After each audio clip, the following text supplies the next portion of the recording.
First of all, a very heartfelt thank you to all of you for coming along on a Thursday evening to hear possibly not the most glamorous of talks about pipes and leakage and so on. Not everyone would give up their Thursday to hear about leaky pipes, and I certainly appreciate it. Before I get too far into the sort of nitty-gritty, I'd just like to give you a little overview of Irish Water's proposal, the work that we've done and the position that we're taking in relation to it. So first of all, the proposal, as I'm sure most of you know, is to extract water from the River Shannon, to treat it down here, to pump it around about 200 kilometres across the country to put into Dublin's leaking water pipes. The leakage in Dublin in the base year, which is the year from which Irish Water have based their calculations for this project, was in total almost certainly at least 57%.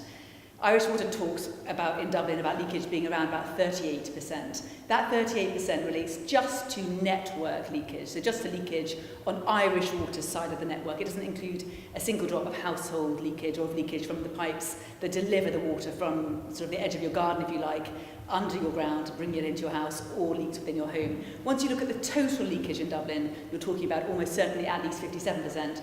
Dublin's leakage actually is better than most of the country. In most of the country, the leakage, again, just on the network side, according to Irish Water's last business plan, was 49%. And that was before Storm Emma, which, again, according to Irish Water's data, has bumped up the leakage, again, just on the network side, in Dublin alone, by around another 3%. So you're talking about pumping water into a system in Dublin whose ancient pipes result in off-the-charts leakage. And just to be clear, that level of leakage is not normal. Every water supply system in the world has some leakage. That's absolutely always going to be the case. Ireland's leakage is the highest in all of Western Europe, the single highest in all of Western Europe. And to look more broadly, it's one of the worst performers on the entire planet. The OECD did a study in 2016 which Ireland, perhaps unsurprisingly, did not take part in. They looked at 43 cities around the world. They found only 4 cities with leakage above 40%. Every one of them was in Mexico. So the leakage in Ireland is not normal. It is, to say it's off the charts, is no exaggeration. So you're talking about a city, Dublin, which has, in terms of raw water available, more than twice the amount of water that is actually consumed by its households and industry. More than twice that volume of water is available in raw water. The issue for Dublin is that more than half of its water is lost between the reservoir and the taps. As I said, it's far from normal. Irish Water says, our position is you need to focus on the pipes. Before you're talking about pumping water from one side of the country to the other, you need to focus on the pipes. Actually, we're saying nothing more than you need to meet your own leakage targets. But essentially that does mean you need to be focusing on the pipes. Irish Water's general message on this is reducing leakage takes too long, replacing the pipes takes too long, we can't do it in time. Experience elsewhere across the water in the UK, which is Irish Water's preferred comparator, so when I cite the UK a lot is because Irish Water does the same, but also elsewhere in Europe says otherwise, and I'll come on to that in a moment. Leakage clearly matters. The concept of 57% leakage, or indeed higher, as I say, across the country, the total leakage is almost certainly at least 60%, at least. As a concept, it feels wrong, it feels wasteful, it feels shameful, it feels wrong, but the issue is actually about something a lot more than leakage. Leakage, the level of leakage is indicative of the state of the underlying pipes themselves. I mean, you only have to imagine, you may have seen photographs, the state that the pipes need to be in to have that level of leakage. So leakage per se is a problem, but the bigger issue is what it means, having pipes in that state, what that means. And essentially what it means is, as across the country, and also particularly in Dublin, which obviously is what I'm mostly focused on, outages are becoming the norm. Not because of a lack of water, but because the pipes fail. In cold snaps, in dry spells, anything that causes the ground around the pipes to become hard and dry and crack, puts those pipes under pressure, the ground around them shifts, they give way, they fail.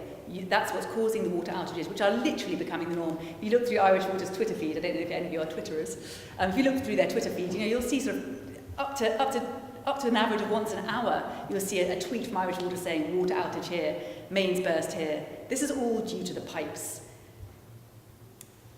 Irish Water says the solution to Dublin's problems is the Shannon Pipeline. It's a solution, it's essentially following on from history of what got Dublin into this situation in the first place. I'll talk more about it in a moment. It's a policy of turning up the tap. Underinvest in the pipes, turn up the tap, pour more and more water into one end of the supply system. As I said, that's the policy that got Dublin into this situation in the first place. It was a short-sighted policy, it always was. It's reached the end of the line. It's no longer valid as a solution because those pipes now, no matter how much water is poured into them, they are giving way, and that means water outages. Irish Water listens to what I have to say and says publicly, we've done the work, we've gone through a rigorous consultation project, we have looked at all of the potential options, and there's no getting away from it, the Shannon Pipeline is the only solution. A few things, and again I'll come to it in more detail. This project has been going on for more than 22 years. In the life of that project, various different reports have been produced by Irish Water and by their predecessor, which was Dublin City Council. The earlier reports can now be seen to have got it wrong. They made projections of Dublin's future water demand, and now, obviously, with the benefit of hindsight, you can go back and say, were they right or were they wrong? The answer is they were wrong. They were wildly wrong. Not because of the Celtic Tiger era, not because of the recession. One report was produced in 2010 and explicitly took account of the recession. They were wrong because they used incorrect data and methods that have since been discredited. They got it wildly wrong. The latest set of reports have been produced by Irish Water over the last 3 years. They're all publicly available. Any of you can go home tonight and download them and have a read. Those reports contain, the crux of our point about the Shannon Project analysis is that those reports, and I'm talking about quite literally tables of data setting out the various inputs and projecting them forward over the next 35 years. Those reports contain 3 fundamental black and white observable errors. Black and white errors, incorrect use of data, using data which they said that they hadn't used. Once those errors are corrected, Irish Water needs to do nothing more than meet its own leakage targets. I'm not asking them to do anything more, to meet its own leakage targets. The water then recovered from reducing leakage offsets their projections of future demand for Dublin. But here's the crux. Irish Water is nowhere near meeting its own leakage targets, nowhere near. So mathematically, there's no need for the Shannon Pipeline in terms of the projected deficit or surplus for Dublin. Mathematically, there's no need for it. But I will say one thing. We absolutely make the case for Dublin needing a new water source. Why? Because Dublin has absolutely no diversification. Right now, Dublin relies over 99% on rivers, on surface water sources. More than 99% of its water comes from rivers. That is not normal. Any city that has options has diversification, and diversification doesn't just mean taking it from a few rivers, it means taking it from different types of water source. So London, for example, gets 30% of its water from the ground, from wells. Paris prides itself. Paris is a wonderful water supply system. It gets around 50% from the ground, from wells, and about 50% from rivers. And that is one of the key points that it cites when it talks about its resilience. Dublin right now gets less than 1% from the ground. Across Ireland as a whole, you're talking about an average of around about 25 comes from wells. Within the region of Dublin, Irish Water's own report shows that there is significant groundwater within the Dublin region, and we do make the case, although mathematically, as I say, there's no need for any new water source if they meet their own leakage targets and recoup that water, we do make the case for diversification, and the most appropriate, it would appear from their reports, would be groundwater, which would give them some protection. That would also free up around about 1.3 billion to spend on fixing the pipes. The crux of our point is we are asking for an independent review. We've been asking for this for 2.5 years. We make the case that there's no need for the Shannon Project. We make the case that Dublin's pipes need to be the focus first and foremost, and that there should be some diversification through groundwater. But we're saying, sit down with us. Irish Water and the government, sit down with us for a day. It's not going to take long. We're not talking about 6 months of an expensive review. Sit down with us, with independent witnesses present, to go through the issues that we have highlighted. So that's your nutshell. If anyone's bored already, just maybe give me a wave. To go a little bit into some more detail in a few specific aspects of it, I think it's helpful just to look at the history. How did Dublin get into this situation? Dublin's problem is not a lack of water. Dublin's problem has never been a lack of water. Ironically, part of what got Dublin into this situation in the first place is that it's always had so much water available that it's always had the option of simply turning up the tap. Put more and more water into one end of the supply system to offset the fact that increasing volumes of that are leaking out of the pipes. It's always had this option of essentially neglecting the pipes. And certainly in the lifetime of the Shannon Project, for the last 22 years, those pipes have been manifestly underinvested. It's always had this option. Is it possible that the prospect of a huge new volume from the Shannon acts as a disincentive, and has done for the last 22 years, for investing in those pipes? Possibly. If so, it was an incredibly short-sighted proposition. Many of Dublin's pipes were laid in the Victorian era. Many of them are over 140 years old. Those cast iron pipes have a life expectancy of between 80 and 100 years. And if you talk to Irish Water, they'll actually tell you those cast iron pipes aren't actually the worst of them. They've got asbestos pipes, they've got lead pipes, they've got pipes that were laid during the Celtic Tiger era that they say are worse than a lot of them. The policy of turning up the tap was short-sighted. It was essentially a time bomb, and we're there. And you can see that again from the Twitter feed, from the fact that outages are becoming part of daily life in Dublin and indeed across the country. But just to stand back from it, turn your phone off, Liam. Just to stand back from it, even if Dublin did need a new water source, at first blush, it seems bizarre how, in a country in which it rains more days than it doesn't, how can it be possible that the right solution is an enormous cross-country water pipeline? I mean, what about wells? What about reservoirs? What about the normal water supply solutions that you see used across Europe? I'll come on to that in a minute, but what about them? Why are we talking about an enormous cross-country pipeline? And on a softer, more instinctive level, how can it be justified to pump yet more volumes of water into Dublin's creaking, ancient, underinvested water pipes? As I said before, Irish Water says that it's considered all of the options. I talked about the 2006 and the 2010 reports that have got it wrong, which of itself one would have thought would set up a few red flags. If you're the minister or one of the ministers signing off on this project and you're aware that there are earlier reports that you can look at, it might be a red flag if you can look at them and say, hang on guys, have a little look here, here's where they said demand will be. One of those reports overestimated the growth in Dublin's water demand by 470%. They weren't a little bit wrong, they were really wrong. I've talked about the three areas. I'm happy to talk about them in more detail in Q&A if anybody has the interest. I'm not going to talk about it now, just in case some of you don't have the interest in them. As I said, they aren't matters of opinion. These aren't where's the population going to be, or how much is the economy going to grow, or what will the average number of people per household be in Dublin in 2050.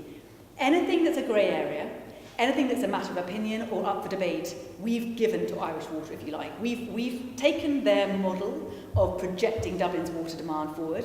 We've used their model, we've used their data. We haven't challenged anything. We're not challenging their population growth. We're not challenging anything except for three observable black and white areas. So just to give you one example of that, Irish Water was informed that their key report for this was informed by two separate advisors. On the one hand, an organisation called Indicon, economic advisors, very well regarded, and on the other hand, Jacobs Tobin, who were their engineering advisors. They both produced for them a set of analysis. They said themselves, here's where we are today, let's project it forward. They produced two sets of analysis. They produced identical analysis they each produced a low, middle and high scenario. Their middle scenario, which was the one that Irish Water went with, was identical in almost every regard, but it differed. One of the two aspects in which it differed was how to deal with industrial demand, so water used by industry. They looked at that very, very differently. Jacobs Tobin said, here's the amount of water used by industry today. We're going to project that will simply grow in line with Dublin's population growth, which to many of you here might seem quite bizarre.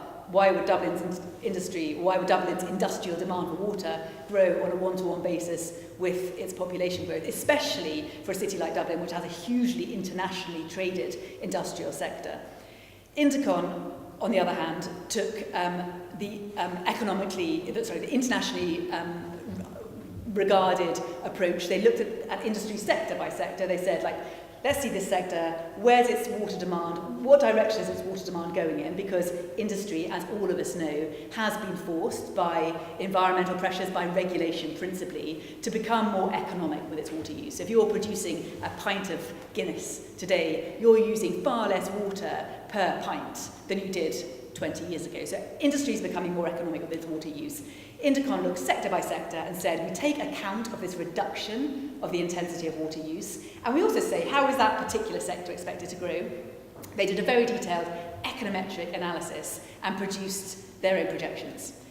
Irish Water has repeatedly said publicly that they used Intercon's data. They used data that took account of this decline of intensity of water use, that they used data that looked sector by sector.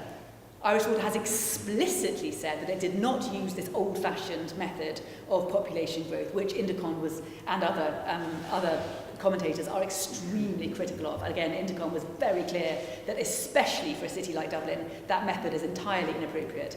So Irish Water was very clear. They had not used Jacobs-Tobin's data. They had used Intercon's data, except for when you look at the table of analysis that Irish Water actually used, they did the opposite. They used the data that they explicitly said that they hadn't used. They didn't use the data that they said that they had used. It has a fundamental impact on the bottom line, a really significant impact. That's just one of the areas. If you'd like to hear about the other two, just let me know in the Q&A. So once you correct those three black and white errors, instead of a projection in 2050 of a significant deficit in Dublin, a 215 million litres per day deficit, once you correct those three errors, you're actually talking about a 55 million litre per day surplus. How is that possible? It's possible, notwithstanding that Dublin's population is absolutely expected to grow. Dublin is thriving. Its economy is expected to grow hugely. But if Irish Water does nothing more than meet its own leakage targets, the volume of water, because it loses so much, the volume of water recovered is so enormous that it more than offsets the projected increase in demand. It essentially is an entire new source of water. Irish Water say that they looked at all the options. They looked at 10 options to some degree of detail. They took it on from Dublin City Council, they looked at the work that they had done, and they had narrowed it down to 10 options. Irish Water looked at those 10 options. 7 of those 10 options were pumping water from the Shannon to Dublin. So 10 options, maybe a little bit of an exaggeration. The other 3 options were groundwater, a conjunctive use of the Barrow and Liffey, and desalination. It might surprise you to know that reservoirs did not even make it onto the list. Reservoirs was not even one of the 10 options considered. And the review of groundwater, and again I can go into this in detail for anyone who's fascinated by this, the study of groundwater was bizarrely constrained. It contained, again, mathematical errors in applying its own formula. Irish Water's review of it, the groundwater study, was originally produced when Dublin City Council was operating this project back in 2008. Irish Water reviewed it when they took this project on. Their review failed to take account of many significant factors. The groundwater study is, as I say, is very, very flawed and very bizarrely constrained, repeatedly referred to itself as conservative, which is inappropriate in the context. Again, I can talk to you more about that if you'd like. Irish Water, the message that Irish Water puts out there is very much, we are doing all that we can, and we need both. We're working on the leakage. We're doing everything that we can for Dublin's pipes. It's not going to be enough. We can't get there fast enough.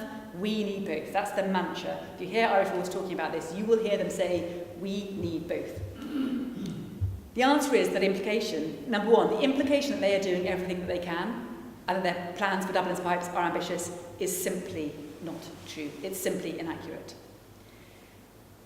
Irish Water, when they present their targets, their long-term leakage targets, I'm not going to lie, the way that they present them do make them sound as if they're quite reasonable. They tend to say, our plan is to get Dublin's leakage down in the long term to around about 20%. And that's approximately where the UK is, and it's taken the UK a good while to get there. On the face of it, to anybody who doesn't know a natural amount about water and water pipes, on the face of it, that sounds fairly reasonable. We're planning to go down to 20%. until you scratch the surface or understand a little bit more about this industry and how it presents its targets and what is and isn't considered acceptable. The way Irish Water presents that 20% long-term target is, without going into too much detail, Irish Water is presenting its target as a percentage of a future distribution input. It's saying our target is that the leakage, which we have control over, we're presenting it as a percentage of the total distribution input, the total amount of water being put into the supply system, which of course we don't have control over, but we're predicting that it's going to grow hugely. We're going to present that leakage as a percentage of that future theoretical number. Now, if, for example, Irish Water did nothing at all to reduce its leakage was completely stagnant, and a huge factory came along tomorrow with huge water demands, Irish Water presenting its leakage targets as a percentage of DI, of distribution input, would suddenly look as if they'd done great work on their leakage, when they'd actually done nothing at all. For that very reason, many international organisations, including the International Water Association, the American Water Association, deem it misleading to present your targets like that. It is misleading, it's not appropriate. Not a single water supplier in the UK is allowed to present its targets in that way, because it makes them appear more ambitious than they are.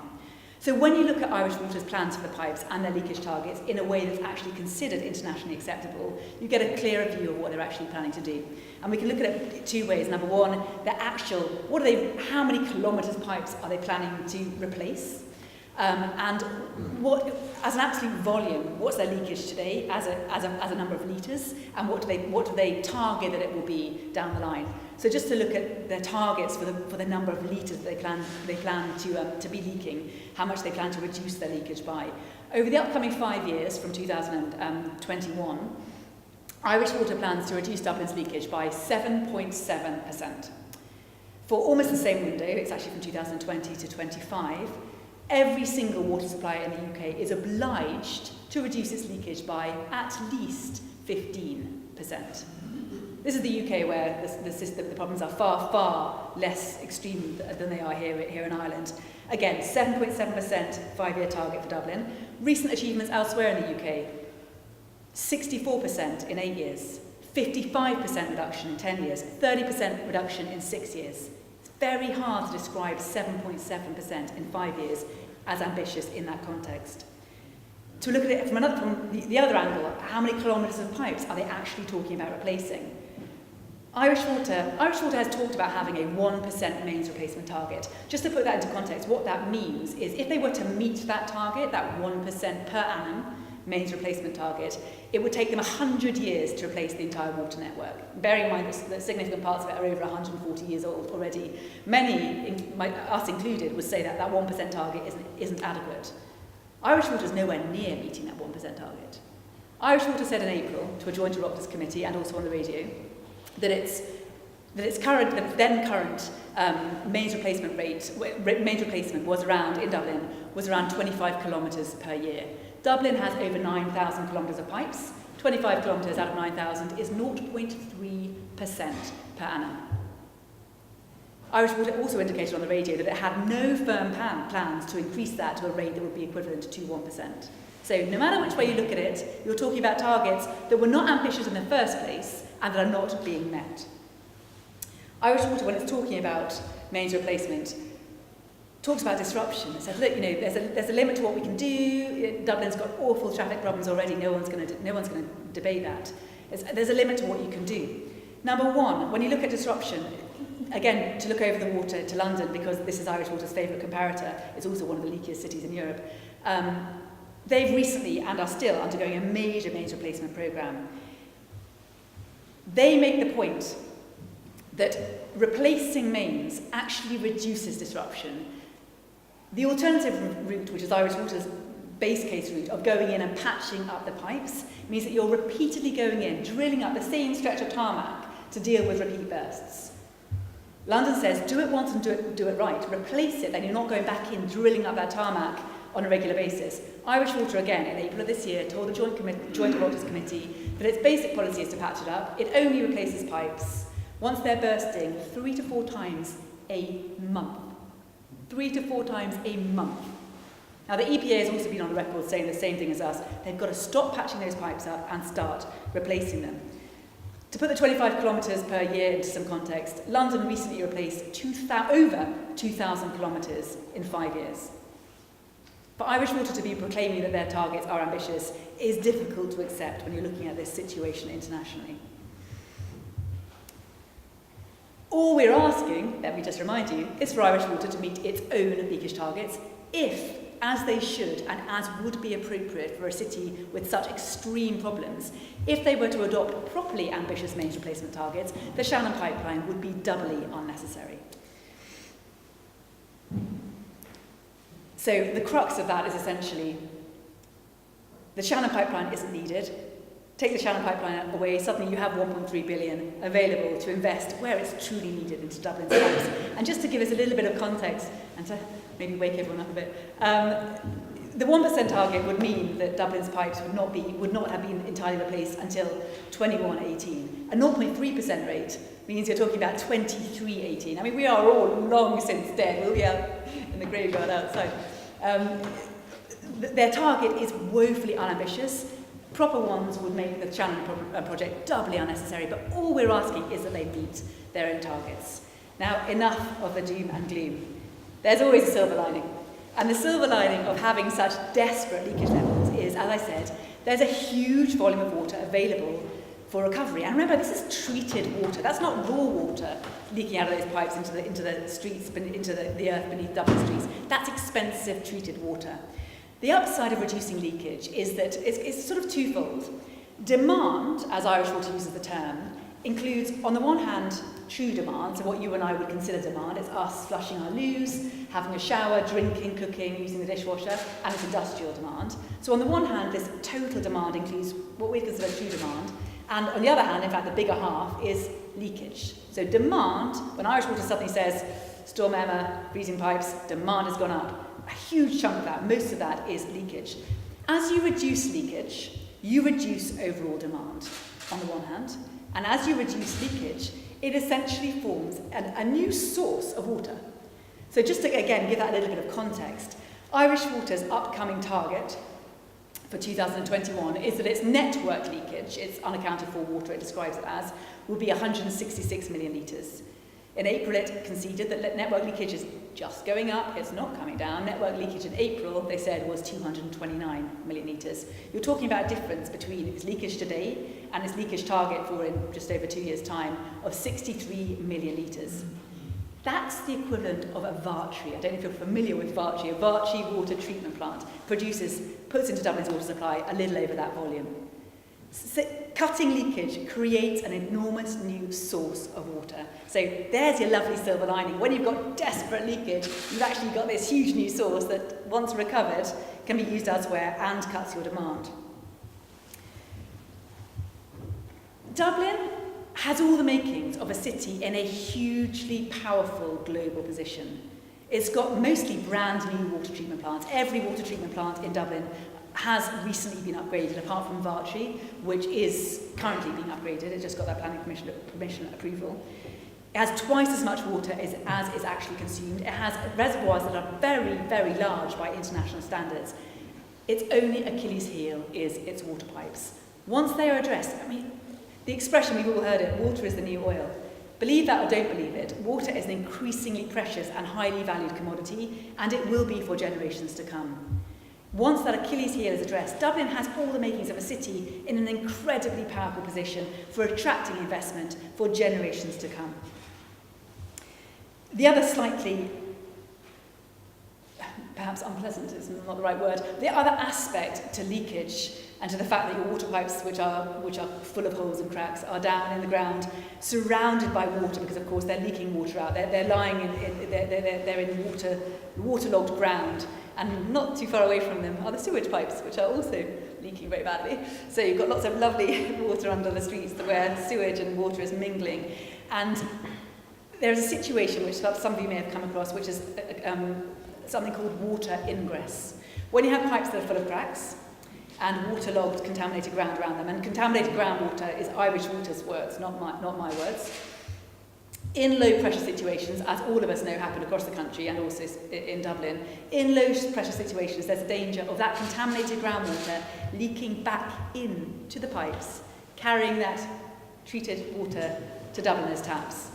This Irish Water describes as a public health risk, and to offset that, they have to do something that they describe as boosted chlorination. They have to put extra chlorine in to the water as it enters the water supply system to offset the fact that it might be encountering raw sewage on the way. That has its own health implications, and I'm not going to go too much into this, but some of you may have come across the concept of THMs, trihalomethanes. Erin Brockovich has flagged the issue of THMs in Ireland's drinking water. The EU recently has actually been quite engaged with Ireland about its failure to, its reported breaches of THM levels in Irish water, in Irish drinking water. THMs, no one really knows explicitly what are the risks of THMs, but they have been associated with lots of very unpleasant health risks. Birth defects, cancers, all sorts of things. Now, again, no one exactly knows what the issues are, but there are concerns about THMs, though THMs are something that are associated with extra chlorination in water that contains organic matter, essentially water that comes from rivers. Water that comes from deep wells, actually, because it doesn't contain, leaves can't fall into the deep wells, they don't contain this organic matter. So when the chlorine goes into the water, it doesn't have organic matter to interact with. THMs aren't produced as a byproduct. But I'm not going to go too much into that, but the issues of the pipes, it's more than just the leakage, it's more about more than just the outages, it's also the quality of the water, which matters to all of us. It specifically matters to industry, especially sort of biotech and industries that need a very, very high quality of water. And coming into winter, I think something we mustn't forget is these issues will get worse with every cold winter. Irish Water themselves told the Joint Oireachtas Committee that the leakage post-Storm Emma, and I mean the legacy leakage, not the massive leaks that they fixed straight away, the tens of thousands of small cracks in the pipes after Storm Emma, they said pushed the network leakage in Dublin up by about 15 million litres. That's around 3% just on the network side. Every cold snap, when you've got pipes this ancient, they shift, they move, loads of new cracks appear. Every cold snap pushes up the leakage and makes those pipes yet worse. As I said, we, Kennedy Analysis, are calling for an independent review. We believe that there should be a focus on groundwater. We believe that there absolutely needs to be a focus on Dublin's water pipes. This is a €1.3 billion project. This is one of the biggest infrastructure projects in the history of Ireland. It cannot proceed on the basis of flawed analysis. We're asking for Irish Water and the government to sit down across the table from us with independent witnesses to go through the case for the Shannon project, and we would really hope that you would support us on that. Thank you very much.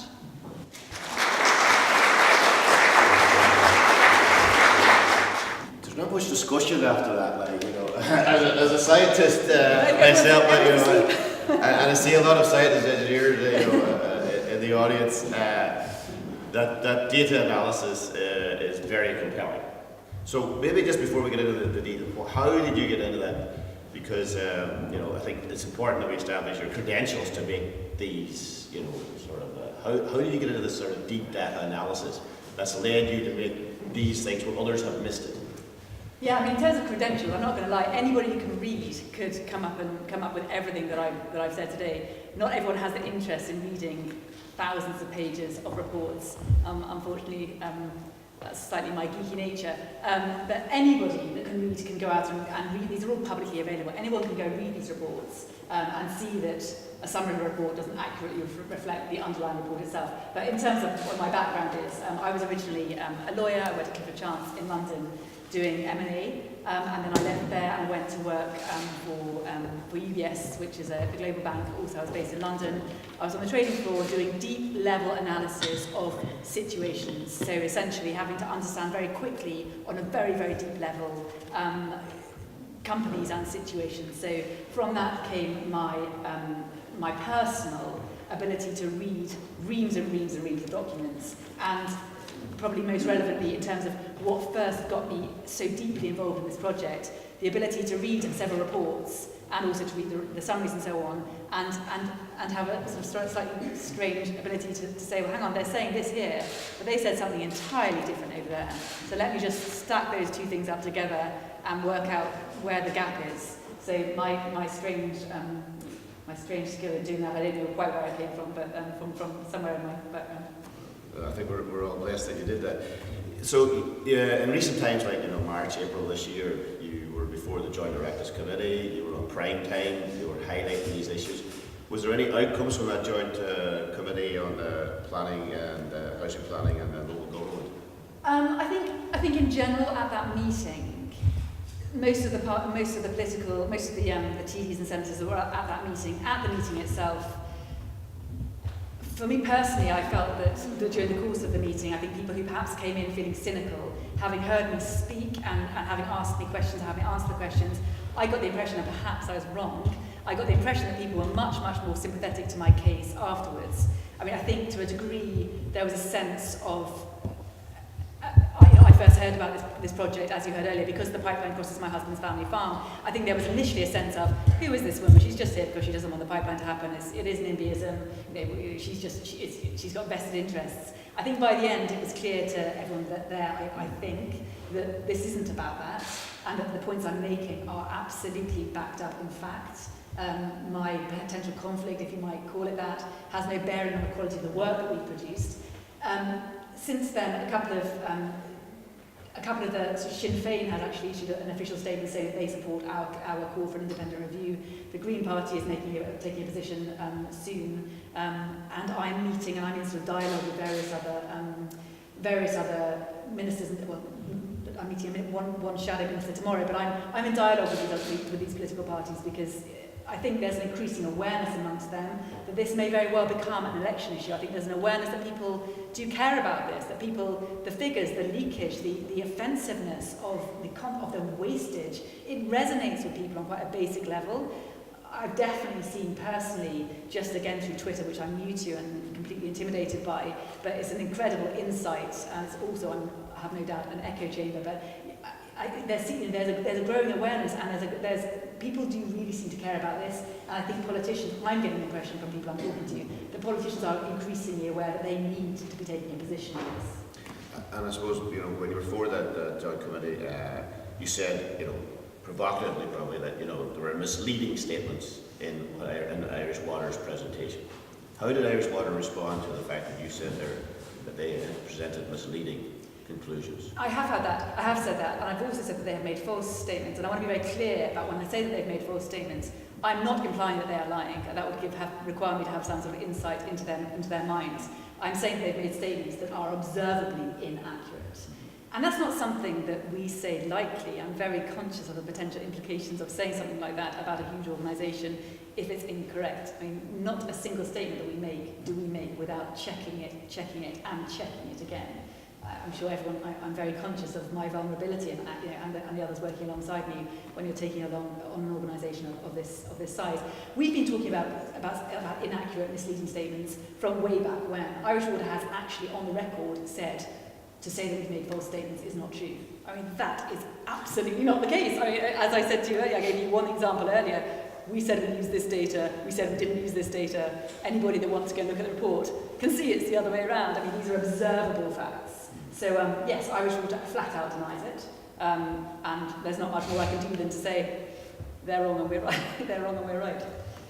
Well, just before we open it up to the audience, I'd like to be provocative this, but the Shannon has always been, it's an artificial construct, at the point where it's going to be, mined for water, if you like, in the sense of the Parteen Weir, and it was previously the biggest, infrastructure project in Europe, the biggest one that the state ever took on, to build Ard Crusha, to build the water system, and so they've created an artificial water system.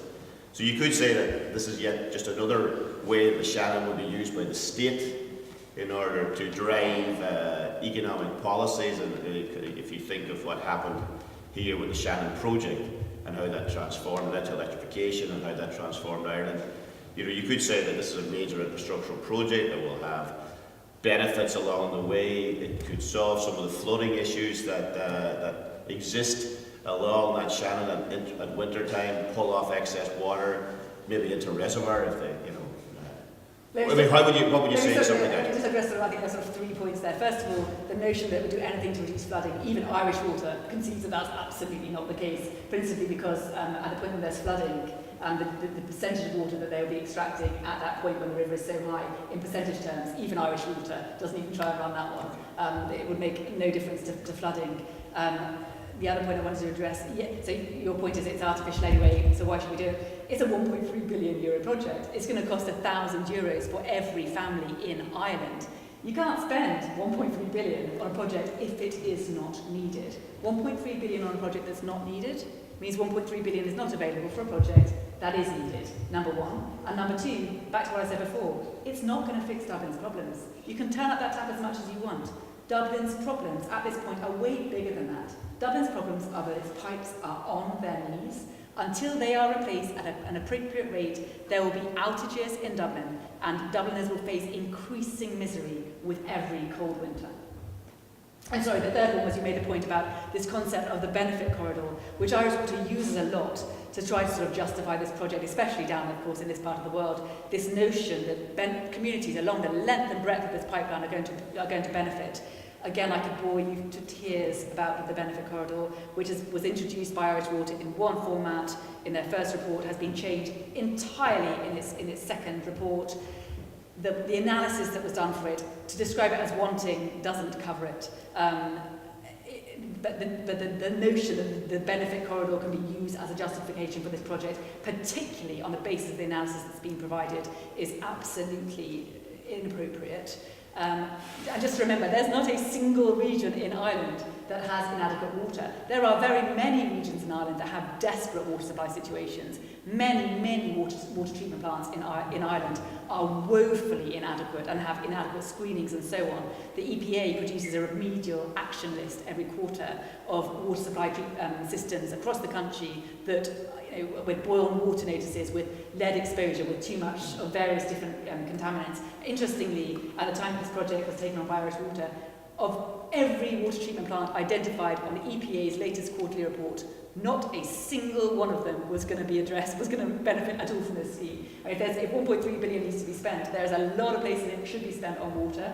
This scheme is not the right answer, and the benefit corridor notion is, as I say, an extremely flawed concept. Okay. Now, there must be plenty there. Well, I'll start Tony here. If you were to work full speed ahead on the repair, how long would it take you to get to the level of water flow that the Shannon would be going? Well, I suppose, to look at it another way, if Irish Water meets its own leakage targets, which they obviously believe to be acceptable in terms of the kilometres of pipes that they need to be recovering, it will offset the growth in Dublin's water demand to 2050 and beyond. No, oh, sorry. The question I asked. Okay. I asked that if they were to dedicate those funds or that level of activity necessary, if they both went in parallel, so to speak, either virtually or otherwise, which one would give the how long would it be to repair the leak? Repair the leak. Okay. So it's a slightly difficult one to answer. So between now and 2050, the amount of water that Irish Water projects that between now and what's the best way to answer that question? It's a difficult one because it's not. I wouldn't have looked at it on that basis. The way we would have looked at it is how is the demand going up, and if they meet their leakage targets, does that offset that demand out as far as they've done their analysis? And the answer is it absolutely does. To answer that specific, so is the question that you're asking? I'm just trying to work it out. Is the question that you're asking how much is the demand expected to go up? No. Just to stick from today with no increase in water usage. How long would it take to get to a point where they start meeting their targets in relation to water replacement against the pull that they would have from the Shannon? So, is that is your question? Yeah. If the Shannon is doing it in the Shannon takes 3 years or 4 years or whatever it is, what could you accomplish in 4 years with? Just on with their target. The actual answer is I actually haven't done that calculation. I can do that for you. in terms of the upcoming years. What I've used their timeframes, and I've made sure that the supply is always higher than the demand. So meeting their leakage targets means that there will never be a point where those two lines cross, if you see what I mean. In terms of exactly, I'm very happy, I could work that out for you. I've never actually looked at the demand level and what percentage they're looking at recovering through leakage once those three areas are corrected. I could do that, but I guess the point, maybe the more relevant point, is that there's no point at all if they meet their leakage targets. There will be no point where Dublin has insufficient water for its demand. Sorry, I know that doesn't specifically answer your question, but it does just about get there. Brian. Well, let me declare my interest. I'm affected by flooding. I live in Castleconnan, so we're badly flooded every few years. So I'm disappointed to hear that Irish Water isn't proposing to take enough water away to South West. So my question is, if on the other hand they only took the water out in the winter when we're flooded and stored it in a big reservoir in the Midlands or somewhere, would that solve the problem? Second question, be interested in understanding a little bit more about the cost of the two solutions, if you like, the solution of building the pipeline and taking water from the Shannon versus fixing the leaks at an accelerated rate and also perhaps taking water off the ground. So yes, I'm afraid the answer. In other words, you said we shouldn't invest $1 billion or whatever it is in a non-necessary project. Sure, but how does it compare in cost with accelerating fixing the leaks? Well, so first of all, I'm actually not saying that they need to accelerate fixing the leaks. All I'm saying is they need to meet their own leakage targets with a budget that's already been set. The budget they've set is 500 million over the next 4 years, so around about 125 million per year is the budget that they have set for their own leakage programme. They clearly believe that that's going to allow them to meet their own leakage targets. So in terms of how much, in terms of the budget, I'm not suggesting that they need to do more than just meet their own leakage targets. But clearly replacing pipes is expensive. Irish Water has said on the record that to replace the whole lot would cost between 3 and 4 billion, they've said. But I guess the bigger point than that is, it needs to be done anyway, regardless of the fact, there are cheaper ways to reduce leakage than replacing the pipes. You can do pipe lining, pipe drilling, there's all sorts of methods that can cut your leakage that are often more efficient than replacing the pipes. To look at it in another way, replacing the pipes, which you have to do to maintain your asset in proper working order, a sort of a hidden upside of it, if you like, is that it reduces your leakage. But that's not normally, that wouldn't be your base case. We need to cut leakage, therefore we have to replace the pipes. In Dublin's case, it's got to the point that they have no choice. The pipes are, as we've said, ancient. We've established that. They've been extremely underinvested for decades. They have got to adopt a proper maintenance replacement programme. So it's sort of like, don't pay for the one, but you still have to pay for the other regardless. But in terms of the budget, they've said 3 to 4 billion to replace the lot. This project, the cost of this project has got higher and higher. It's right now standing at about 1.3 billion. And in terms of the leakage, the flooding, I'm afraid all the messaging that we're seeing from Irish Water is that it's unfortunate. Just intervene for a second. Yeah. The problem is that governments love big projects. Repair and maintenance, it has always been ignored in the Irish situation, and that's just the way it is. And it must be glamorised in some way or other. You must glamorise all this through there. I feel you have a very valid point for pressing these in. Yeah. Peter McNamara, hello, good evening. Thanks for this fascinating talk. I don't know if you know the answer, but we were told several years ago when Irish Water was set up that by installing meters, they would be able to identify the great areas of leakage around the city, and identifying them means they could fix them. Do you have any idea, have they found areas like a top 10 or a top 100 areas of leakage, and are they doing anything about that? So in terms of, we're talking about residential meters? I'm talking about leakage in the mains. Or the district meters? Yeah. Yeah, from what...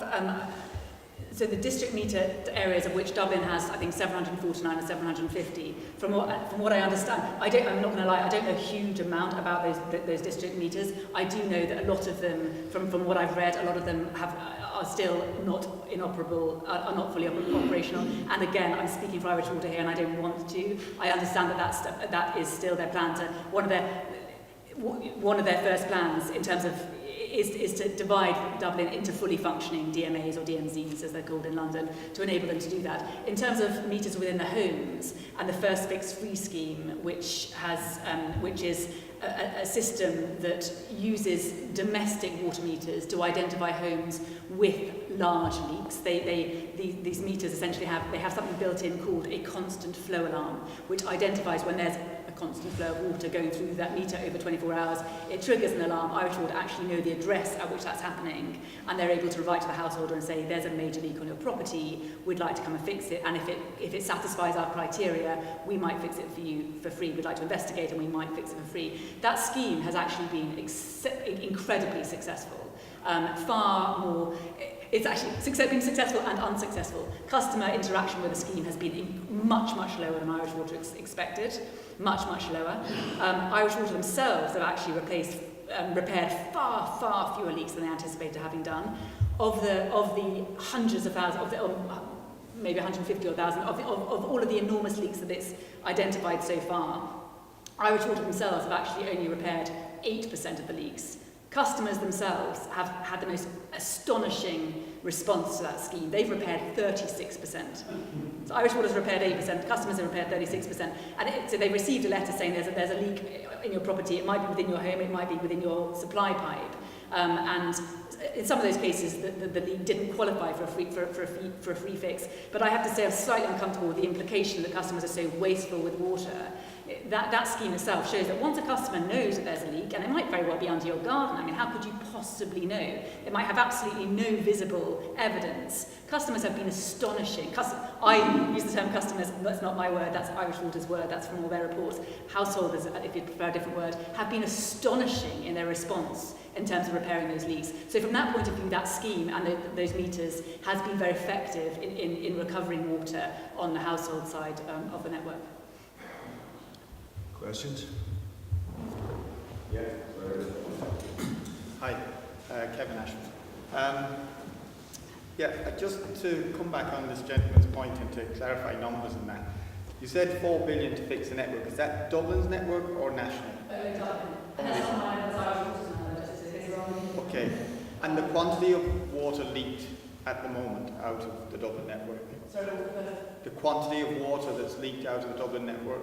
It's around about, so on the network side, it's around about 229 in April, and the pre-first fix, you can extrapolate from the first fix scheme, there's about 100 on the customer side before the first fix scheme, so you're talking around about 330-ish. So where I'm going is, if you took the 1.3, which at the moment is about a quarter of the cost, to repair the whole network, right? Yeah. How would that compare as a quarter of the leakage lost to the volume of water they'd get from the Shannon? Would it be close? Yeah, probably can't extrapolate like that, because obviously you'd fix stretches of pipes with the major leaks first. And again, so your question is, if you were to put that 1.3 billion and they'd be replacing about a quarter of the pipes, your implication is you can sort of say take a 330, take a quarter of that. Yeah, it's a quarter of the leakage is now stopped. And how much is that? 1.3 billion, and how does that volume compare to what you get from the Shannon at the same price? Well, and again, the way. Too difficult. It's an awkward one to answer, because the way they look at it and the way we've looked at it is on a year-by-year basis. So you look at your leakage targets, your leakage levels today, and your targets going forward. And so I suppose all that Dublin needs to have, and Irish Water's reports provide for this, and we provide for this as well, is it needs to have enough water for its actual needs, and an enormous safety buffer of peaking, headroom and outage on top of that. So as long as you have enough water for your genuine demand, household and industrial, going forward, and 20% for hegemon outage, and 15% for leakage, and they're applied cumulatively. So Irish Water has always required true demand plus 35% safety buffer. That volume of water they require to be available every single day of the year, and that's right at the top of international ranges, which we're completely fine with. Absolutely, it should have a huge safety buffer. But I suppose the way we've always looked at it is, as long as your volume of water is above that, as far as the eye can see, then you've got enough. So I have to admit, I've never. I hear your question, but I've never quite looked at it like that, and I haven't. And it would be a difficult one to extrapolate, because, as I say, if you were putting that 1.3 billion into pipes, of course, it wouldn't be a straight line between. It wouldn't be a straight line. It's a much easier way of explaining it to some people, shall we say. Yes, and the fact that you both asked the question makes me realise I need to go away and look at it that way so that I can answer that. And I do agree with your point. I agree with your point that at the end of the day, even if they build a new pipeline, they've still got to replace the network anyway. What muppet keeps bumping into a sieve? I just make, John O'Sullivan, I just make a point that the situation in Ireland has been that investment has not really happened in leakage and in maintenance. And in my view, to bring about a situation where that happens, it would require national legislation, and that the water authorities basically would have to be regulated.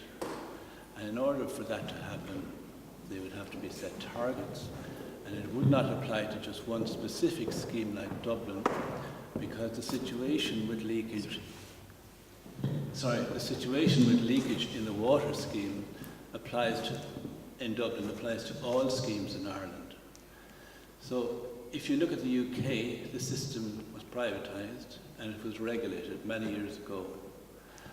The system, to get to a system where you can bring down leakage from 57% down to 20%, it can be done. The first thing you have to do is to bring in significant legislation and control. After that, you then have to provide funding. In Ireland, there's been a serious reluctance. At the moment, privatisation is out of the question. The government will not put forward funding on the scale that would be required, in my view. So, have you any ideas on that? How do you get about the cultural change, the management change in all systems in Ireland, including water and wastewater? And then when that is in place, to persuade the politicians to take money out of the health service and to put it into new mains, new infrastructure. The bill for the new infrastructure in terms of replacement of sewers and water mains is significantly more than 3 to 4 billion nationally. It is very, very significant. So a major decision has to be made. And for that, really, it requires regulation and a new management system. I'm very flattered that you think I am sophisticated enough to be able to give you an answer to that. I'm afraid that's actually, most of that is well above my pay grade. But in terms of the point you made about regulators, I think is a really valid one. Irish Water is regulated. It has 2 regulators. It has the EPA, which is the environmental regulator, and it has the CRU, which is its economic regulator. No, it's exactly the point I was about to make. They cannot insist that Irish Water replaces X thousand. So there is no enforcement like you have in a private sector regulated system. There's no potential for linking executive pay. So while your philosophy is absolutely correct in terms of your mathematics and in terms of the figures you've given, the process of getting there is sort of, you're looking at a 10 to 20 year horizon in Ireland. If you can get the people to agree to fund water, and you're familiar with what happened in recent years. We'll leave it possible today, and Birdhill will take a little bit longer. They're very fair points. But we'll have a question here. More of a statement than a question. My name is Jerry Say. I'm with the River Shannon Protection Alliance. We've been dealing with Irish Water on this issue for the past 10 years. That's how long this thing has been trundling on, consuming many millions of euros in the process. Now, Irish Water will tell you, put it out publicly, that they only intend to take 2% of the water in the River Shannon. That is the most disingenuous and misleading figure. We, in the River Shannon Potential, our engineers have put it out between 25 and 30% at times. What Irish Water are doing is they base that 2% on the average flow for 12 months. Unfortunately, the Shannon doesn't obey the law of averages. And with the increases and decreases in flow during the various seasons of the year, if they did get the go-ahead on this scheme, they would be taking more water out in the summer months, because that's when the demand is higher in Dublin, when there's the least amount of water in the Shannon. But this is the kind of stuff that we've come to expect from Irish Water in putting out what is fundamentally PR to convince the powers that be that they want to get their hands on the Shannon. So, at the end of the day, we find it very hard to believe Irish Water on anything. I think that's a theme for tonight. So, I mean, we seem to be agreeing vigorously here, I'm not seeing challenges to your data, challenges to your analysis. I mean, the three fundamental errors that you pointed out in the Irish Water's analysis leads to a situation where the demand and need for the Shannon water is not there. So to your point, yes. It's clear that yes. if these misleading, your words, if these misleading analysis and sheer mathematical errors are corrected in their own analysis, you would come to a situation where there is no need to take water from anywhere. Yes. And whether then that it's solved by the pipes or by other forms of that is a separate question for Irish Water. But I suppose go back to Tony's point in one sense, it's almost like there's a perfect storm here, because if you think that in order to compensate for the 57% loss, you've got to put more water in it at the input in order to have any water coming out of the output. That means you have to put it at a higher pressure than is necessary, than normally to compensate for that. So, but if you do that, then you break more of the pipes. Yeah, actually, it's an interesting point there. Sorry, I hadn't come across, but that's one of the points that Irish Water makes. One of the complexities of fixing leakage in a system that's quite as broken as this. One of the problems is exactly that. As you repair or replace one set of pipes, the corollary is that you increase the pressure in that section of the pipes, so the water fires out of the holes nearby even faster than it was firing out before, which is utterly depressing, obviously, but it's also absolutely not a justification to continue not doing it. It tells you these pipes are so broken that you need a truly ambitious plan to address Dublin's problems.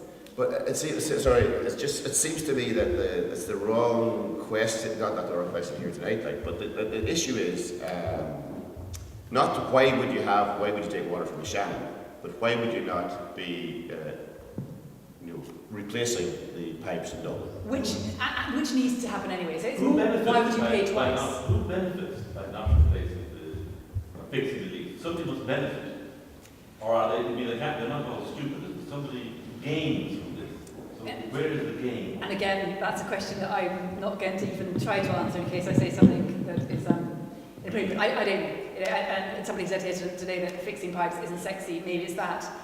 Maybe you can't put a bronze plaque above it. I truly do not know what is the driver behind this? As I say, the project's been on the table for around about 23 years.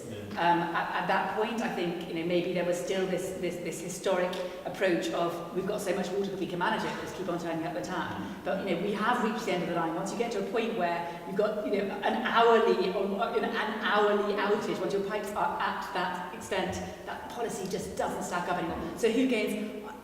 Brilliant question. Brilliant question. I suppose we'll just before we go back to this. Jeremy, could I just add one final comment? River Shannon Project in Alliance has 3 branches along the full length of the River Shannon, Athlone, Dunleer and Limerick. And we fully support the Kennedy analysis call for a cross-table comparison. It's the only way you're going to get at the truth of who's saying what. So, as to myself, it looks like we have to shift the whole thing, because when you talk about outages in an over-chlorinated system, that means the low pressure downstream of that. Low pressure downstream of that leads to sewage ingress into your pipes, and the over-chlorination of that, which leads then to that over-chlorination meeting the organic matter and lead to THMs.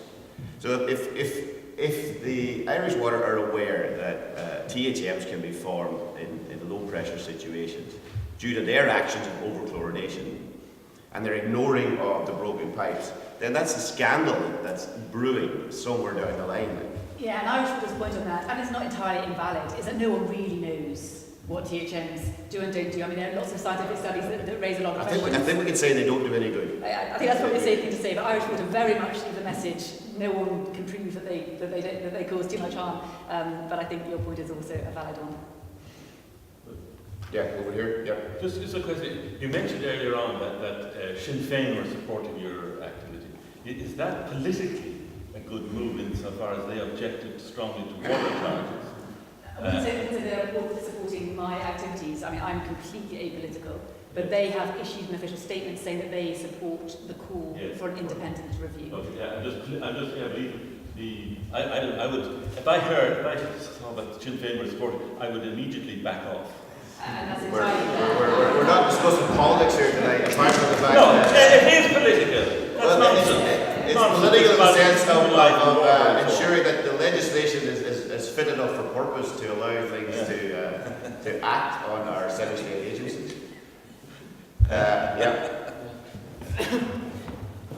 We concentrated here tonight mostly on Dublin.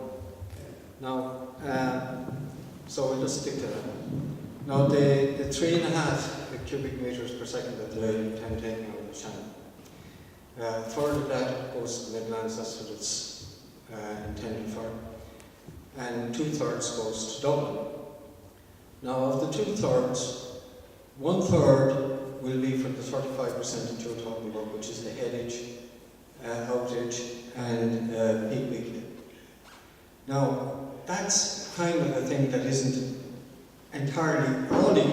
That's only if you require the water for an outage, or seasonally there can be peak demands or weekly or whatever. So let's say that there's a certain amount of that can be certainly catered for in new reservoir systems and things like that, or pre-storage or something like that. Now, plus they intend bringing up their water treatment works up to a standard and all that kind of stuff, so they can put more through. That would be the first thing we should be looking at, to make sure that they can actually treat the amount of water that they have available. Now, the third aspect of this, which I can't understand really why they're making a major case for spending 1.3 billion, is this strategic industrial provision. Now, that's a third of what they're talking about.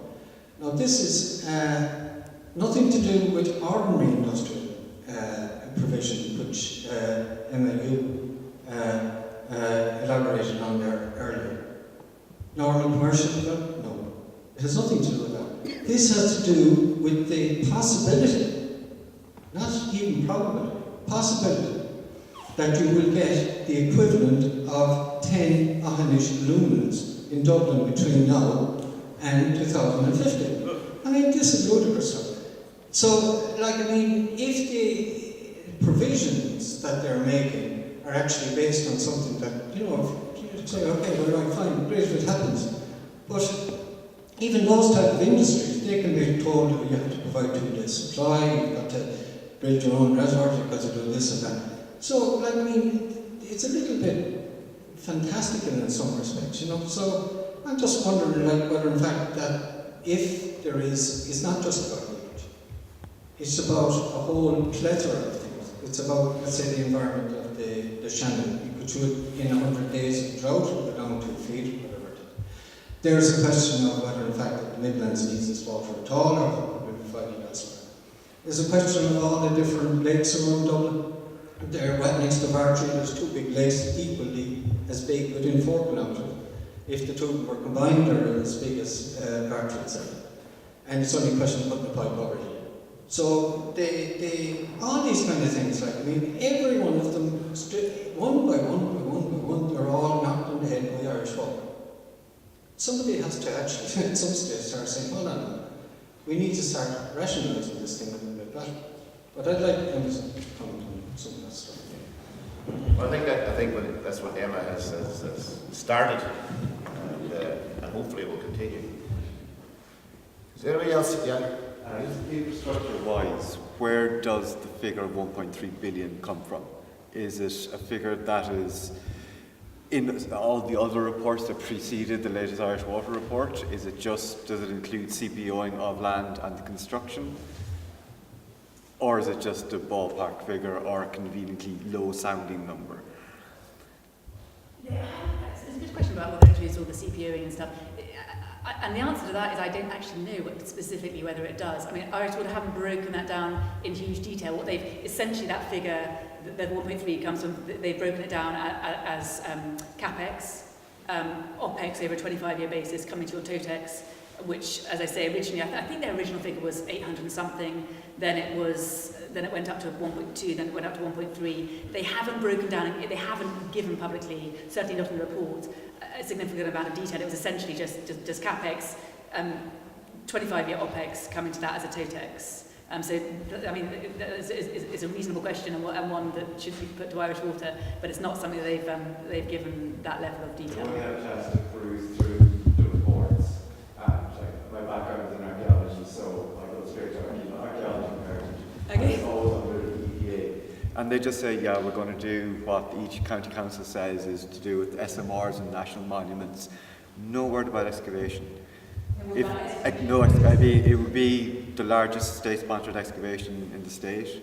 If they're talking about between 2 and 4 metres down, and the pipe needs to be 1.4 to 2.5 metres wide. If you're digging down 4 metres, that means every metre you have to dig out another metre to step it in to construct. So that means you're going to be having a 4 metre deep, 5 or 6 metre wide excavation across the entire country, which is bigger than any of the gas pipelines. There aren't enough archaeologists in the state. Would almost tack on another digit in costs. And it just seems that it's something that none of them have actually put forward. Hopefully it would never happen.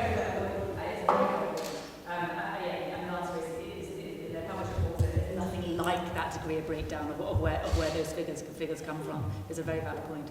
Yeah, well, it is. Now, we're going to draw. I'm going to draw it to a close very shortly. So that, yeah. So, are there any kind of characteristics of the Swiss system that are pertinent to your argument? Are there any characteristics of the Swiss water system that are pertinent to your arguments? No, particularly, other than I read an article some time ago where the Swiss are absolutely up in arms that their leakage was around 14%. But over and above that, no, I don't. I'm not an expert on the Swiss water system, I'm afraid to say. Sorry. Partial separation. Have you come across that term? Partial separation. Yeah. In relation to. Well, in relation to, I knew an engineer in Dublin, the county council, and he said they were applying partial separation to sewage from water, because when you get heavy rainfall, a lot of water comes down, the sewage system can't take it, it will burst and so on.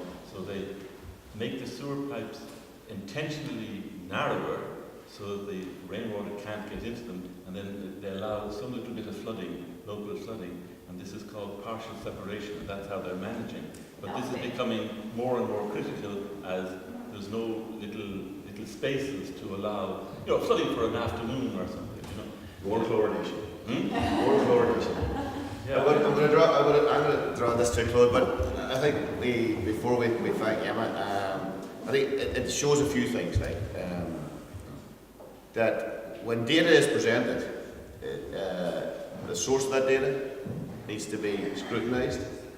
The mere fact that there are equations in there and there's data on one side doesn't mean that inputted data via that equation equates to the output of that. And what you've showed is that fundamental totting up errors in one sense and misconceptions are embedded in the analysis in order to prove. So it's like, this is the point we want to prove, so therefore let's work the data back until we find something that shows our point. And I think what Emma's done is to show the strength of actually not trusting that data as it's, because data should be facts, but so the misinterpretation and misrepresentation, that is something that we all need to guard against, in a sense, in this new world. But I think from what we've heard tonight and what we've seen and what you've presented previously in the Rackus reports and prime time is, I think you've served this station very well by asking the very pertinent questions of Irish Water, challenging them on their stats, challenging them on their assumptions, and let's hope that by whatever actions we get to have that review of that. And if at the end of the day that they come up with better analysis, it's hard to see how that can be, but let's make sure that we all talk about making informed decisions.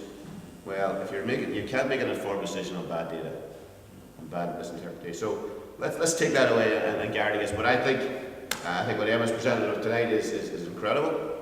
We owe you. I think we in this region owe you a debt of gratitude for challenging that on our behalf in a way that we didn't think to do really ourselves. But your deep analysis or the background led to this, and I think on behalf of a grateful audience and just in terms of your presentation, content, and what you're doing for us, thank you very much indeed. Thank you.